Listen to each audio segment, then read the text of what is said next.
Hey, welcome back to Open, everyone. The Riverdale Repertory Company and the Riverdale Rising Stars present Rodgers and Hammerstein musical Carousel. It's actually a musical that will transport audiences to the turn of the century, New England, for a romantic musical tale.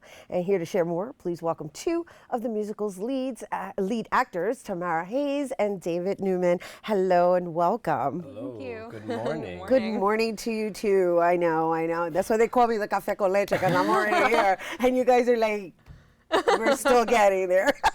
Yeah, for a couple stage guys, we're pretty nervous. Why? Why? I don't know.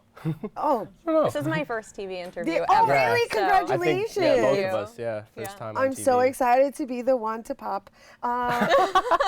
We should have talked to the guys that were just here about this. It's all good. It's all good. You're doing fine. I will say, all right, Carousel, right? This is like this classic play. For anyone who's a thespian, it's kind of like, I think this is like is this dream role that you pretty much study in the conservatories? I don't know for me so much. The director approached me and asked me if I wanted to come on an audition, and I knew that Billy was the only part I wanted to play. But I don't know if I would consider it a dream role. It's a lot of singing. It's so much singing, and I've never sang this much in a show before. He's hilarious. It's so No. much. He's This is what I have to put up with every night. But I mean, He's like, I didn't know about it being a All dream right. role. But I I mean- have to sing all but the I mean, time. it is a lot, and it's very stressful, and it's freaking me out. But I don't know. I think it's our final product now. We just had our last dress rehearsal last night, and it really went really well. Yeah. We're progressing so much, and it's making me really excited to do the Well, show. but Yeah. it's great. I'm glad you're excited. Thank God. I Yeah. mean, you're going to perform. You gotta shift those thoughts. It's like, well, I'm singing a lot. Like, we didn't want to go up with that. As Well, you should listen to her though. your I mean, subtext, she should sing way more than me. You really need to listen to her though. Well, the thing about it is that, and if we could just share with everyone a little bit about the story itself, it's just that there's certain stories. I went to a conservatory, so there's like certain shows and certain stories. where did you I go? went to Esper. Okay. I did the masters and all of that. But the whole point is that there's certain stories that are classics, and everybody wants to play that role, regardless of what race you are. It's just that these are the roles that are going to push you over the edge, which is what you're sharing right Yeah. now. Yeah, this story is really relatable, I think, to everyone, and it takes place, like late 1800s in Maine. And it's it's this love story about, Billy Bigelow and Julie Jordan. And the thing is that they're very much in love, but it kind of costs them their jobs. And then, it kind of puts strain on the relationship, to say the least. Yeah. And it's a very bittersweet kind of story. There's a lot of tragedy. There's a lot of really light moments, though, too. And the score is just beautiful. And I mean, the funny thing is that he loses his job for paying attention to her. Yeah, or Right. it's losing. He yeah. loses his job for paying attention to her. She loses her Yeah, job exactly. for allowing him to pay attention to her. It happens. It happens really Interesting. quick. It's really Yeah. within about 30 seconds. We both just become Huge. unemployed. Yeah. It's like, hey, it's a story about being we become unemployed, and we fall in love right there. No, it's a Yeah. story of love, obviously, and it's a time capsule that is a classic. And I know. We said we need to put. Can we just get a little taste? Just a little. I know you say you've been singing a lot. Just a little. Yeah. That's your name, Julie? Julie something? Julie Jordan. You're a queer one, Julie Jordan. Ain't you sorry that you didn't run away? You can still go if you wanna. I reckon that I care to choose to stay. You couldn't take my money if I didn't have any, and I don't have a penny, that's true. But if I did have money, you couldn't take any, 'cause you'd ask and I'd give it to you. One more? That Was was that good? great. That was great? All right, cool. That was great. Thank you. Yeah.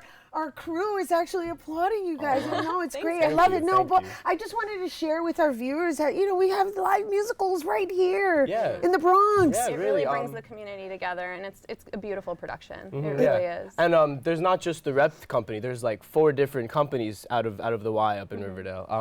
There's the Rising Stars, which is the teen group. There's 2 different junior shows going on. There's just so much going on there, and then we have our show coming up. After us is Les Mis though. Les Miserables Les is Miserables. the Yeah, the nice. teens are doing that, and I think they're doing I think they're doing 30 Modern Millie 2 after that, maybe in January or February. Yeah, so come out to the Y in Riverdale. There's something to do every weekend there. That's great, Yeah. and I want to thank you guys for doing it on the spot. Thank You you. know, Oh, yeah, it was no it problem, was yeah. great. It was No, like- it's- well, I was a little worried because you were like, "Oh, I'm singing a lot. I'm singing a lot. Now you're gonna put me to sing on a Friday morning." I was never a natural singer. It's really something I have to work at. The acting and the moving is more of what I'm natural at, but the singing is what really He's causes doing a my really stress. good job. He's Well, doing an She's excellent so job. nice. Oh God. No, you need to stop being self-conscious. We're not going to do acting coaching lessons on air, but just stop being self-conscious and let go. Let go. Okay, Rhina. Yes, I will. yes. You sounded fabulous. You're a great team. You have a great chemistry, and it sounds like you're going to do a wonderful job. Yeah, Thank thanks. you. Yeah, Right. We just met when we got cast, and it was like, all right, you met 2 minutes ago, fall in love. So we needed a couple weeks to do that. But yeah, it's He's a trip. He's a is, trip. yeah. He's like, oh, I had to fall in love in 2 minutes. 2 minutes. Like there you go. You just met her. Fall in love with her. So just before we go, I just wanted to, just because you mentioned the teenage Rising Stars, right? The Riverdale Yeah, Rising Riverdale Stars. Rising Stars. And that's a teenage program. And just out of curiosity, what did theater do for you in your life? I started with the Rising Stars when I was 12. Nice. And that was 11 years ago. And then, it was weird because I would go and watch the shows before I was eligible to be in it, and I would just be like, these are so funny. This just looks like so much fun. And, sitting in school, I hated pretty much everything except for like history and gym. So, it just kind of gave me something like that I like to do. It gave me a passion, It was, because I can't play baseball your whole life. Well, So I'm going to act. well, you can, but, could. or you can act like you're a baseball player. Huh? Since I was like very, very small, I always knew that I wanted to sing and I wanted to perform, but I was always so quiet. In real life, I'm kind of awkward. I'm a little socially anxious. So for me, it saved my life, and it kind of made me more open, and it allowed me to kind of go to places that I think that I'm normally really scared to go to. So theater I think is one of the most wonderful things in the world, and it's great to do this community production for that reason, because it really does bring people together, and it allows people to kind of explore things that maybe they wouldn't otherwise.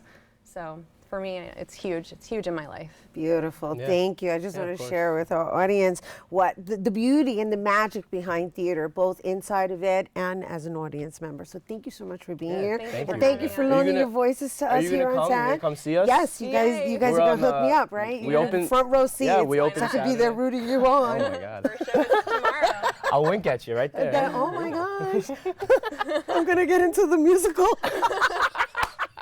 He's breaking the fourth wall. Yup. But yeah, we open Saturday, 8 o'clock. We have the show the day after on Sunday at 2. Thursday the 17th, I believe. 7. And then we close On the the following 19th. Saturday at 8 o'clock.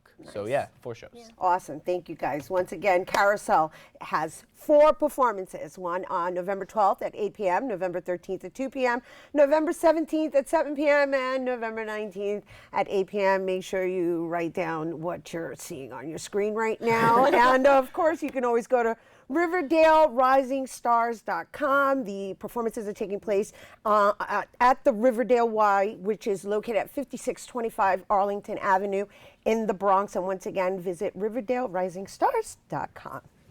All right, we have to take a quick break, but don't go anywhere. There's more open after this.